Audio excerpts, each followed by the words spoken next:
La Cátedra de Histología de la Facultad de Odontología se complace en darles a través de esta vía la práctica número 8 referente a mucosa bucal y glándulas salivales. Entonces comencemos un poco. La mucosa bucal es una membrana húmeda que se encarga de recubrir todas las zonas de la cavidad bucal. Al igual que todas las mucosas de nuestro cuerpo, está formada por un tejido epitelial y un tejido conectivo. En el caso del tejido epitelial lo vamos a llamar epitelio y en el caso del tejido conectivo lo vamos a llamar corion o lámina propia. Recuerden que este tejido conectivo va a estar subyacente al epitelio y siempre debe estar presente para nutrirlo. Pero hay una separación entre ellos que va a ser la membrana basal que marca el límite. Subyacente a todo esto podemos conseguir en algunos casos la submucosa, que es un tejido conectivo laxo que puede conectar a esta mucosa bucal con otras estructuras como lo son músculos y tejido óseo. Bien, entonces concentrémonos en el epitelio. El epitelio de la mucosa bucal va a tener ciertas características y ahora va a ser necesario que nosotros recordemos las clasificaciones del epitelio. Recuerden que habían unos criterios de acuerdo a capas y formas de las células. Este epitelio va a ser un epitelio plano, ya que las células más superficiales son planas, y estratificado, ya que presenta varias capas de células. Ahora bien, ¿qué cosa va a variar? La queratinización. Ese epitelio puede presentar queratinización, puede que no esté queratinizado, y la queratinización en este caso puede ocurrir completamente en la célula, dejando un filamento de queratina continuo donde no se observa ningún tipo de organela, o pueden observarse organelas en estado degenerativo con núcleos pequeños, picnóticos, y organelas degenerando, una célula degenerativa pero que se está llenando de queratina. Entonces tendremos en el caso de la queratinización, tendremos una ortoqueratinización o una paraqueratinización. Es importante que recordemos estos términos para el desenvolvimiento de la práctica. En cuanto al tejido conectivo, recordemos que siempre van a estar formados por células y una matriz extracelular. Esa matriz extracelular tiene unos componentes figurados que van a ser las fibras, que pueden ser colágenas, reticulares o elásticas, y una sustancia morfa que va a estar compuesta por glucosaminoglicanos sulfatados, proteoglucanos, agua. Las proporciones de estas estructuras de fibras, células, agua, sustancia fundamental, van a hacer que los tejidos conectivos se clasifiquen de distinta manera. Entonces podemos tener un tejido conectivo laxo, denso, semidenso. Bien. Ahora bien, la mucosa bucal en el dorso de la lengua presenta una característica particular, y es que hay unas proyecciones de tejido conectivo revestidas por epitelio, que ese epitelio presenta unos botones gustativos. Estos botones o corpúsculos gustativos que observamos acá están dentro del epitelio de esas papilas gustativas o papilas linguales, que eran esas proyecciones de tejido conectivo revestidas por epitelio. Ellas tienen algunas células del gusto y células de soporte capaces de recibir el estímulo de moléculas que generen el sabor, transmitirlo a través de una fibra nerviosa proveniente del tejido conectivo y así interpretar o percibir el sabor. Esa característica es única en el dorso de la lengua, es única de esta mucosa lingual, por lo tanto es una mucosa especializada. Muy bien, dicho esto, entonces vamos a ver nuestro primer corte. Un corte de la cara dorsal de la lengua coloreado con hematoxilina y eosina. En este corte podemos observar este tejido, esta franja basófila, con células muy unidas, poco espacio extracelular. Miren todos esos núcleos característicos de un tejido epitelial. Este es el epitelio del dorso de la lengua y subyacente a él podemos observar el tejido conectivo que se va a llamar corion o lámina propia. Fíjense que él tiene bastante proyecciones y no es al azar que yo no marqué esta zona, ya veremos por qué. Este epitelio está formado por varias capas, por lo tanto será un epitelio estratificado. Las células superficiales son planas, así que es plano estratificado, y vemos estos fragmentos de queratina, mucha queratina. Entonces estamos hablando de un epitelio plano estratificado ortoqueratinizado. Esta porción que les marqué primero, que veíamos, son las papilas filiformes. De todas las papilas linguales, estas son las papilas más numerosas, van paralelas a la B lingual y son responsables del aspecto aterciopelado de la lengua, de ese aspecto piloso. Ellas tienen una proyección central llamada papila primaria, que es un ligero hilo, un suave hilo o pequeño hilo de tejido conectivo rodeado de una gran cantidad de epitelio. Esa gran cantidad de epitelio sostenida por poco tejido conectivo hace que estas papilas sean sensibles a cambios nutricionales. Ahora bien, vamos a observar esta otra estructura que es la papila fungiforme. ¿Por qué fungiforme? Porque tiene un aspecto de hongo. Fíjense que en esta zona central ella se contrae, hace una ligera constricción y hacia la superficie es más ancha. Además sobresale de las papilas filiformes. Esta papila está formada por un epitelio más delgado que el epitelio de las papilas filiformes y tiene una proyección grande de tejido conectivo. Una proyección principal que va a ser denominada la papila primaria, y de esta papila primaria salen proyecciones más pequeñas que se insinúan a ese epitelio que se denominan papilas secundarias. Esas características de un epitelio más delgado con un tejido conectivo que sobresale, una papila que se proyecta sobre el resto de la superficie del dorso de la lengua, hace que estas papilas se vean rojas, porque recuerden que el conectivo está ricamente vascularizado, esos vasos llevan sangre, la sangre es roja, y ese epitelio tan delgado deja pasar ese color subyacente. Además, por ese grosor tan delgado son las papilas que están más propensas a cambios inflamatorios. Bien, en el conectivo, recordemos, podemos observar esos núcleos separados, células dispersas que corresponden a fibroblastos, entremezcladas en fibras colágenas, ya que las vemos eosinófilas con hematoxilina eosina, algunos espacios blancos claros correspondientes a esa sustancia amorfa, rica en agua, que no se puede notar con hematoxilina eosina.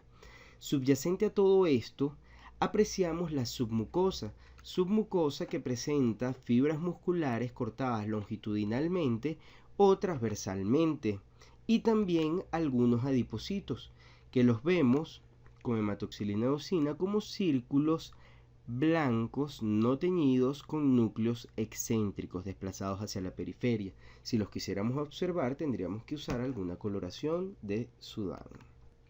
Continuando entonces con la cara dorsal de la lengua, apreciamos en un corte a mayor aumento esas papilas filiformes y ese epitelio, pero también tenemos esta imagen clínica. ¿Por qué tenemos esta imagen clínica? Porque fíjense que la lengua no tiene un aspecto liso, uniforme, tiene un aspecto aterciopelado, piloso, filamentoso, y es responsabilidad de estas papilas que son las más numerosas, las papilas filiformes. Esas papilas filiformes, recordemos, tienen un centro de tejido conectivo que va a ser la papila primaria única, rodeado de una gran cantidad de epitelio plano estratificado o ortoqueratinizado. En algunos casos puede ser paraqueratinizado o cornificado. Las diferencias entre ellos son ya tema de teoría. Bien, estas papilas no presentan botones gustativos, por lo tanto no son responsables de la sensación del gusto. Entonces, ¿qué función pueden tener?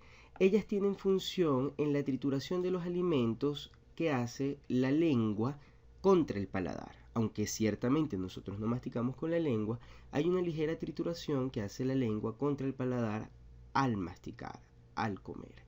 Adicional a eso, subyacente a estas papilas en el tejido conectivo, nosotros encontramos numerosos corpúsculos sensitivos, algunos de Krauss, por ejemplo. Entonces ellas nos aportan sensación, podemos recibir estímulos térmicos y táctiles a través de ellas. Ahora bien, observemos el mismo corte dorsal de la lengua, pero fíjense aquí cómo están esas figuras cónicas. Ese es el aspecto que ellas tienen. Vamos a ver este mismo corte dorsal de la lengua, pero vamos a ubicarnos con la papila fungiforme. Miren que este dorso de la lengua blanquecino en algunas zonas tiene unos puntos o círculos rojos que sobresalen del tejido. Igualmente lo vemos en el corte histológico. Acá vemos que epitelio está en un nivel y sobresale esta porción. Esta es la papila fungiforme. Esta papila fungiforme presenta una papila primaria, que es la primera proyección de tejido conectivo que se realiza, y de esta papila primaria salen proyecciones más pequeñas que son las papilas secundarias. Es como si fuese la palma de una mano y los deditos. Bien, eso hace que esas proyecciones con el espesor delgado del epitelio que se vean más rojas, se vean como puntos eritematosos. Ahora bien, dentro del epitelio nosotros sí podemos apreciar estas estructuras que son los botones o corpúsculos gustativos. Estas papilas sí lo presentan y lo presentan más que todo en la superficie epitelial, en la porción más superficial. Entonces, ellas sí van a ser responsables de la sensación del gusto. Y recuerden que son susceptibles a los cambios inflamatorios. ¿Dónde se ubican estas papilas? Bueno, en la punta de la lengua y en los bordes laterales. Son los sitios donde las podemos conseguir generalmente. Dicho esto, vamos a continuar un poco con las glándulas. Las glándulas de las que hablaremos pues son las glándulas salivales, y recordemos que las glándulas salivales son glándulas exocrinas.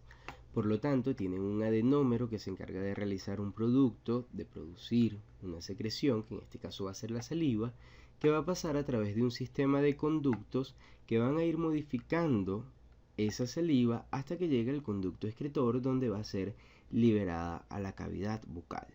Es necesario que repasemos los criterios de clasificación de las glándulas. Recordemos que ellas se clasifican de acuerdo a la cantidad de células, al sitio donde vierten el producto de secreción, la calidad del producto de secreción, el mecanismo, la forma del adenómero, etc. Y los conductos, las ramificaciones. Bien. La primera glándula de la que hablaremos entonces va a ser la glándula submaxilar, que corresponde a una de las glándulas salivales mayores. Anatómicamente nosotros podemos clasificar a las glándulas salivales en menores y mayores.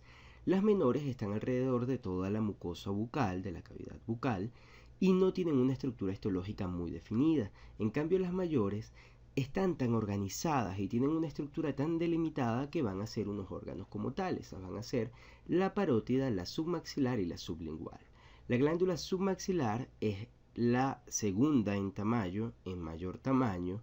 Está ubicada en la región posterolateral en la zona posterolateral de la región suprayoidea, y ella tiene forma de nuez alrededor de 3 centímetros y se divide en dos porciones, una supramiloidea y una inframiloidea.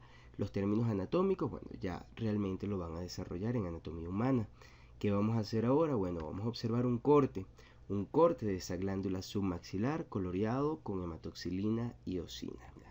¿Qué podemos observar acá? Podemos observar estroma, podemos observar parénquima.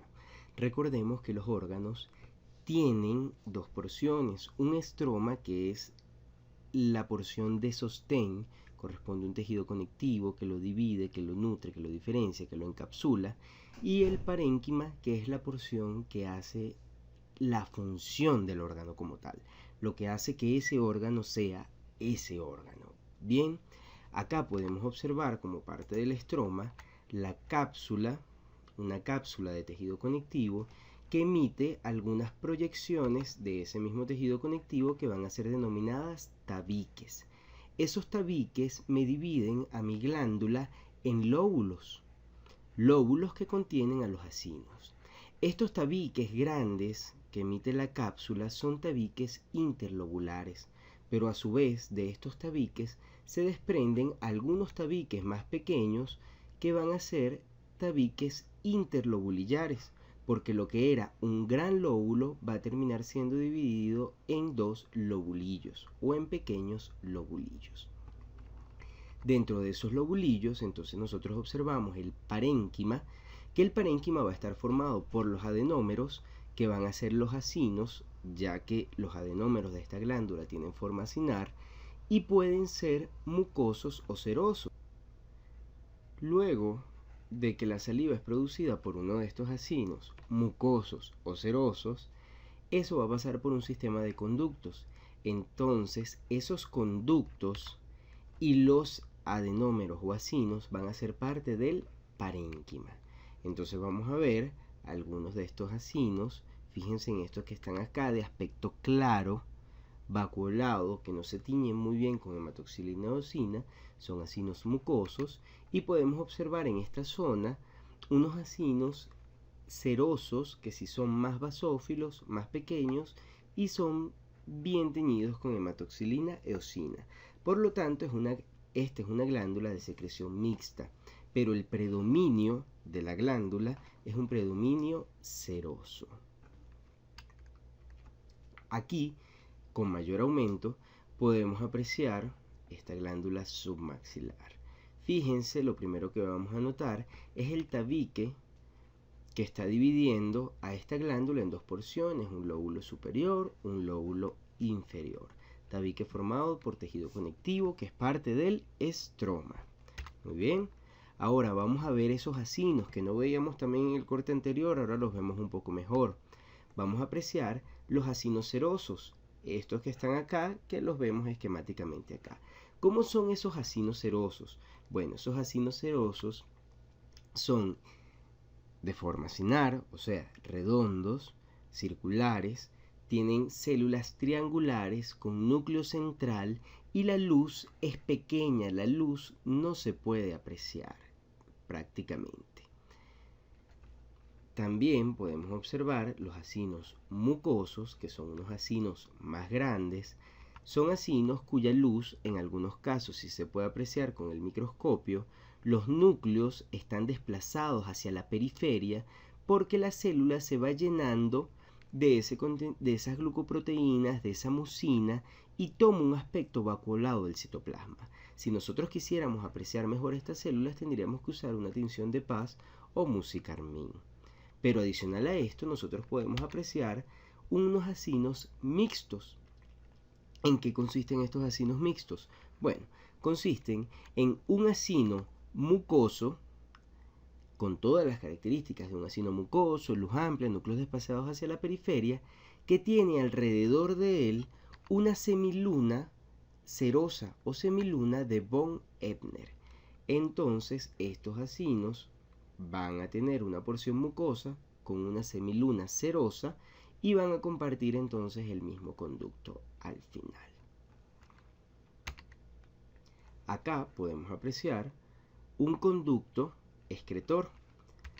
Estos conductos se ven más basófilos, como estos que están acá, y son los que van a ir colectando toda esa saliva producida por los acinos y van a ir siendo cada vez más grandes, más grandes, más grandes, hasta terminar en un conducto excretor por el que salga la saliva. Recuerden que a través del paso de estos conductos excretores, la saliva va a irse modificando. Muy bien, ahora continuemos. Vamos a hablar un poco de el labio. Para estudiar la histología del labio, primero debemos saber que el labio presenta tres zonas. Una zona de piel pilosa, piel delgada o zona peribucal. Una zona intermedia o borde bermejo, borde bermellón. Y una porción interna que va a ser la porción de la mucosa. Por lo tanto, en un corte histológico vamos a apreciar, por un lado, una zona de piel pilosa, con folículos pilosos, una porción intermedia y una porción mucosa, bien, con un centro de tejido muscular que va a corresponder al músculo orbicular de los labios. En este corte, un corte del labio coloreado con hematoxilina eosina, estamos en la zona de la piel peribucal o zona de piel pilosa. Vamos a ver primero que la piel, recordemos, importante la clase de piel, ella presenta una epidermis y una dermis, un epitelio y un conectivo, respectivamente. Entonces ese epitelio o epidermis es un epitelio que no va a ser tan grueso, que va a tener varias capas, una capa basal, espinosa, granulosa, córnea. En este caso la capa granulosa no es tan apreciada, y ese epitelio va a hacer unas proyecciones hacia el tejido conectivo que van a ser los folículos pilosos, donde se originará el pelo. Alrededor de esos folículos pilosos se puede asociar una glándula que van a ser las glándulas sebáceas, que van a producir el unto sebáceo. Este unto sebáceo, aunque no tiene una función específica muy bien delimitada, bueno, sí es atribuido a que permita que la piel no se reseque. Bien, esta glándula sebácea tiene una clasificación como una glándula exocrina, túbulo alveolar, ramificada, de secreción holocrina, extraepitelial, multicelular. Recuerden, clasificación de las glándulas. Aquí podemos apreciar otros folículos pilosos, como este que está acá, cortado transversalmente, oblicuo, este folículo como va descendiendo desde el epitelio. Otra glándula sebácea, que no la vemos directamente asociada al folículo piloso, pero aquí empieza su conducto excretor. Esta es la porción del adenómero. El unto sebáceo tampoco puede ser bien teñido con hematoxilina eosina. Recordemos además que subyacente a esa epidermis nosotros nos conseguimos una dermis que está formada por un tejido conectivo. Tejido conectivo que tiene unas variaciones. En esta porción más cercana al epitelio, el tejido conectivo no tiene haces gruesos de fibra colágena, por lo tanto es un tejido conectivo laxo y es una dermis papilar, pero subyacente a él observamos las fibras colágenas que se hacen más gruesas, pero no siguen un mismo trayecto, van en distintas direcciones. Por lo tanto, estamos en presencia de un tejido conectivo denso, no modelado, y es una dermis reticular, porque se hace un retículo de fibras colágenas, un entramado de fibras colágenas. Subyacente a todo esto, observamos ya la hipodermis, que no es una capa de la piel, corresponde a un tejido celular subcutáneo, donde podemos empezar a apreciar un poquito de músculos y en algunas zonas tejido adiposo. Recuerden esos circulitos no coloreados con hematoxilina eosina con núcleos excéntricos. Subyacente a eso es el panículo adiposo en muchos casos. Si nos acercamos un poco más en mayor aumento, podemos apreciar en el mismo corte, en ese epidermis, las capas de la piel, las capas del epidermis. Una capa basal de células cúbicas, una capa espinosa con células poligonales y una capa superficial o córnea que se queratiniza. Por lo tanto, este epitelio va a ser un epitelio plano, estratificado, queratinizado. Es importante que notemos que estas células basales presentan pigmentación melánica. Aquí hay melanocitos que van a producir una melanina y los queratinocitos van a captar los melanosomas donde están esa melanina, y al captarla y al tenerla en su citoplasma los vamos a ver oscuros. Entonces así podemos pigmentar la piel. Podemos apreciar también el folículo piloso cortado longitudinalmente con una glándula sebácea asociada a él. Recordemos la clasificación de esa glándula sebácea. Ella drena a través de este folículo ese unto sebáceo que produce. La dermis, el tejido conectivo subyacente a ese epitelio, papilar, que es una dermis con un tejido conectivo laxo, y una dermis reticular, que tiene un tejido conectivo denso no modelado. Muy bien, ahora vamos con otra zona del labio. Seguimos en el corte del labio, pero cambiamos la zona. Esta es la zona de transición, borde bermejo o bermellón del labio. ¿Qué observamos acá? El epitelio es distinto. Observamos un epitelio plano, estratificado, también está queratinizado, lo vemos un poco más grueso, pero subyacente a él, el tejido conectivo no presenta esas glándulas que veíamos, no presenta ni glándulas sebáceas, no presenta glándulas salivales, no presenta glándulas sudoríparas. Por lo tanto, este epitelio se va a resecar constantemente y eso es una de las razones por la que tengamos la necesidad de humedecer los labios con la lengua. Bien, acá podemos observar que el epitelio produce crestas epiteliales o mamelones epiteliales que el tejido conectivo se entrecruzan con el tejido conectivo que produce unas papilas coriónicas. Entonces la proyección epitelial se va a llamar cresta o mamelón epitelial y la proyección del conectivo se llama papila coriónica. Ellas se entrecruzan y sirven como una especie de traba mecánica para que se mantengan los tejidos unidos. Y recuerden que ellos están separados, siempre el límite entre epitelio y conectivo, una membrana basal, aunque no la apreciemos con el microscopio óptico. Aquí, con mayor aumento, podemos definir esas estructuras del labio a nivel del borde bermejo, un epitelio, plano estratificado, ortoqueratinizado. Miren cuánto filamento de queratina acá. Mucha queratina, no se aprecia en los núcleos. Esas células terminan unidas formando un gran hilo de queratina.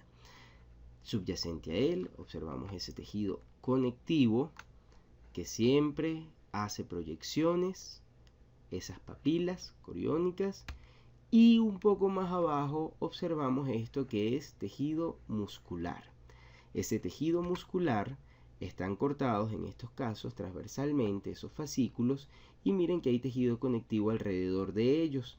Entonces estamos hablando de un endomicio alrededor de las fibras musculares y el perimicio alrededor de los fascículos musculares. Este músculo orbicular de los labios. Características de esta zona: no presenta glándulas, no presenta folículos pilosos, y adicional a no presentar ninguno de estos anexos cutáneos, entonces debemos notar que el músculo, el tejido muscular, está muy cercano al epitelio. Los abundantes vasos, ese epitelio queratinizado, hace que esta zona se vea muy roja clínicamente o más oscura que la mucosa. Ahora bien, seguimos en el corte del labio, pero ahora estamos en la porción de la mucosa del labio. ¿Qué observamos acá? Un epitelio plano estratificado, pero no vemos esa queratinización que observábamos en el corte anterior. Este es un corte de este epitelio es plano estratificado, no queratinizado. Subyacente a él observamos un tejido conectivo laxo, porque no vemos esos haces gruesos de fibra colágena. Si vemos fibras, vemos eosinofilia y vemos abundante sustancia fundamental, vemos espacios no teñidos, no coloreados, que corresponde a agua. ¿Por qué es necesario esto? Porque el labio va a estar en movimiento y necesitamos que el conectivo permite esos movimientos. Este epitelio va a tener unas capas, pero no van a ser las mismas capas que presentaba la piel. Va a tener una capa basal, una capa intermedia de células espinosas y una capa superficial con células planas. Pero recuerden, no queratinizadas. Bien. Subyacente, el conectivo no se llama dermis, y es importante que esto lo recuerden. En la mucosa el conectivo no se llama dermis, lo denominamos corion o lámina propia.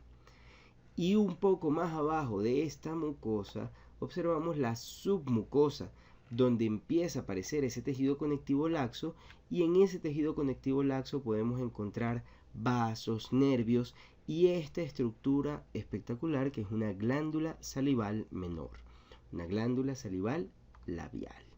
Esa glándula salival está formada por toda esta estructura que vemos acá, y ella tiene una cápsula de tejido conectivo que la rodea, cápsula que emite unas proyecciones que van a ser tabiques, proyecciones de tejido conectivo, y recuerden que estos tabiques me dividen a esta glándula en lóbulos, y esos tabiques a su vez van a ser tabiques más pequeños, dividiendo a este lóbulo en lobulillos más pequeños. A través de esos tabiques vamos a encontrar esos conductos excretores, que pueden ser entonces conductos interlobulares, interlobulillares, o los conductos que estén dentro del lobulillo y no a nivel del tabique, intralobulillares. Bien. Ok. Vamos a hacer un pequeño aumento de esta glándula.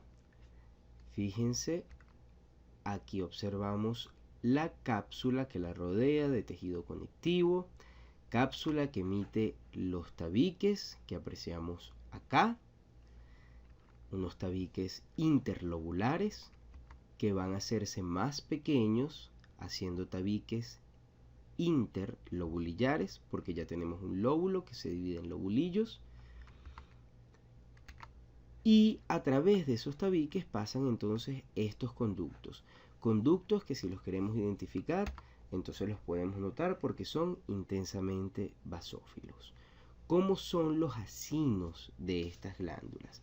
Esta glándula también es una glándula exocrina, multicelular, pero fíjense que los acinos no son como los de la submaxilar. En la submaxilar vimos un predominio de acinos serosos.